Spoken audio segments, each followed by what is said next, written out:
The New York Jets' newest defensive tackle, Olu Fashanu, didn't allow a sack in 2 years at Penn State. So let's take a look at his All-22, and we'll see what the Jets got with the 11th overall pick. Let's go. What is going on, everybody? It's Luke here from Play Like a Jet, and we're back in the film room with another All-22 breakdown, and you better believe we're looking at former Penn State, now New York Jet left tackle, Olu Fashanu. Let me start by saying this isn't a subjective opinion piece about whether I wanted the Jets to draft Bowers or a tackle. This is looking at Olu's All-22 and how he projects as a New York Jets player. We're going to start by looking at his pass protection because it's by far the best facet of his game. He's the left tackle, number 74, and two things stood out to me when watching the Olu Fashanu tape: his hand utilization and his hips. We're going to start with the hands. Does a fantastic job getting out of his stance, shoots the right arm, and then stonewalls at the point of attack. Really nuanced and disciplined here. Look at the extension with the right arm, how he strikes, bang, straight in the chest of the defensive end. We're going to stand him up, get him off balance, and then he clamps him and runs him round the ring. A perfect start looking at the hand utilization of Olu Fashanu and why he hasn't allowed a sack in 2 years at Penn State. On this occasion against Iowa, Fashanu once again wins at the point of attack with his hands. As we watch this play, have a look at the right arm swipe away the intended long arm stab, and he locks and loads with that strong left hand. In slow motion, freeze it right here. You can see number 49 goes to get that long inside stab with his left arm. Fashanu raises his right arm, swipes it away. We're going to keep our chest clean. That is so important for offensive tackles. And now look at the left hand, just grip and vice inside the shoulder pads. Get in a great position for leverage, and he stands up that defensive end. This is where we start talking about hip flexibility and the way that he manages and controls torque coming from the opposing rushes. He is so fluid through his midsection and his core, and it really stood out on the tape. A great combination of the hand utilization to swat away, to clamp inside, and then let those loose hips just go to work. And another great example of Olu Fashanu's hip flexibility and pass pro and that grip strength that he possesses. This time from the right-hand side of your screen, same game against Iowa. I want you to notice how Fashanu firstly travels really well, fluid mover without being explosive, but it's about the forklift move that he utilizes here to stand up the defensive end. At the point of attack, look how number 13 tries to go low, the bull rush, through the chest, and be the low man at the point of attack. Olu Fashanu says no. He's going to get his hands tight to the inside, and look how he just stands up the defensive end and stonewalls him. Just stops him dead in his tracks. A fantastic example of how to win the leverage battle with hand utilization, and those hips just absorb so much torque. They are so fluid and flexible, and that's an incredible trait for a left tackle in the NFL. And one last positive pass rush rep to show how well-rounded Olu Fashanu's game is. I've circled him for you. Against Illinois, have a look at the tight hands, but then this time how he uses his lower half to run the defensive end around the ring. Something a little bit different.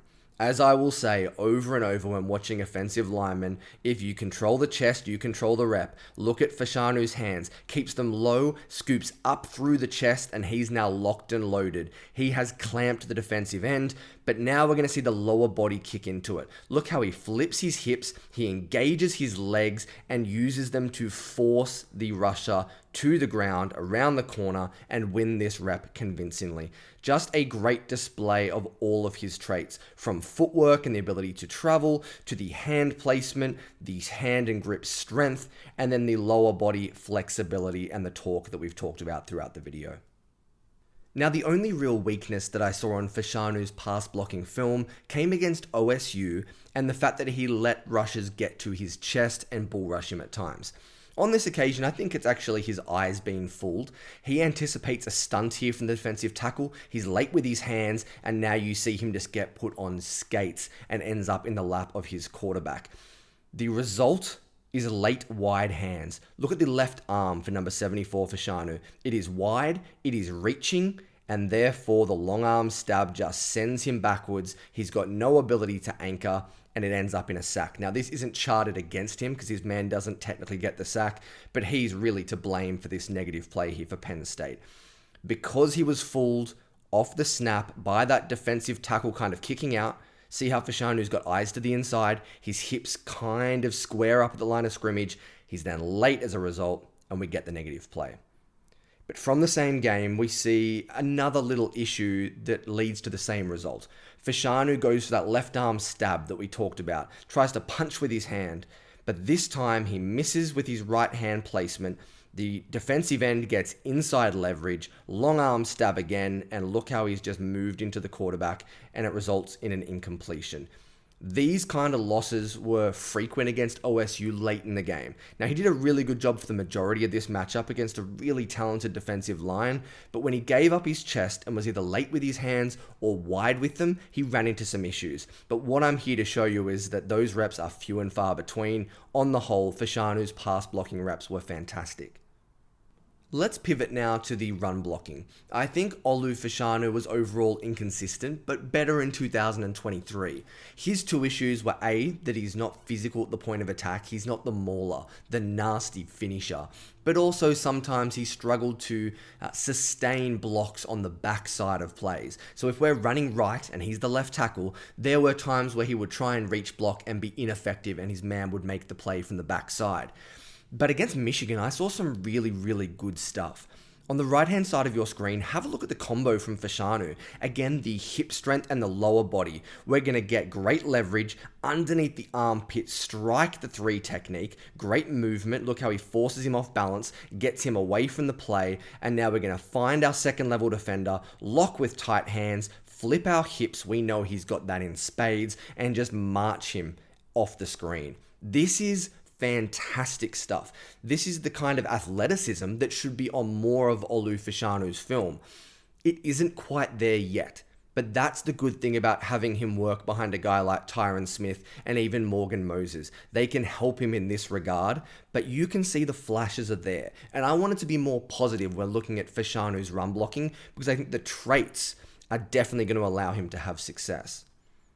From the same game, I told you the Michigan tape was really good against a really talented line. Left-hand side of your screen, the left tackle, number 74. Look at the movement, the displacement. You know I love that word. It again starts with the hand placement and that lower body. I want you to watch that butt just activate. How he stands up the defensive tackle and look how he just marches him. That's 6-7 yards from the line of scrimmage, just blows him away with power this time. And it all starts with the core strength and then the way he engages those legs and bang, bang, bang, bang. Look at those feet, just marching him. Great rep from Fashanu and just one heck of a game in general against Michigan. But let's focus on these movement skills that Olu Fashanu has as well. The traits are really nice. Going from right to left across your screen, Fashanu, as the pulling lead blocker, finds his man in space, square shoulders, and opens up the hole for the running back.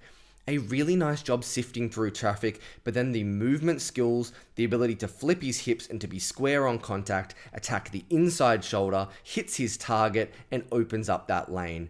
Really nice job utilizing those movement skills to get to the second level in a zone running look. Something the Jets are going to want to do a ton. Again, yes, there's some negatives, and I could show you 10 clips of Fashanu as a backside blocker not sustaining, but that's not really what I wanted to focus on. The ability is there, it's just about finding the consistency. So guys, that's what the All-22 said about the newest New York Jet, Olu Fashanu. He's only 21 years old and the pass pro is nearly there. He was my offensive tackle 4, very close to Latham as OT 3, but overall I think he's got the potential to be a long-term 2-contract starter for the New York Jets. Did I want a weapon? Yes, I did, but I'm not going to harp on about that. I wanted to give you an unbiased opinion of the player and I was impressed by Olu Fashanu.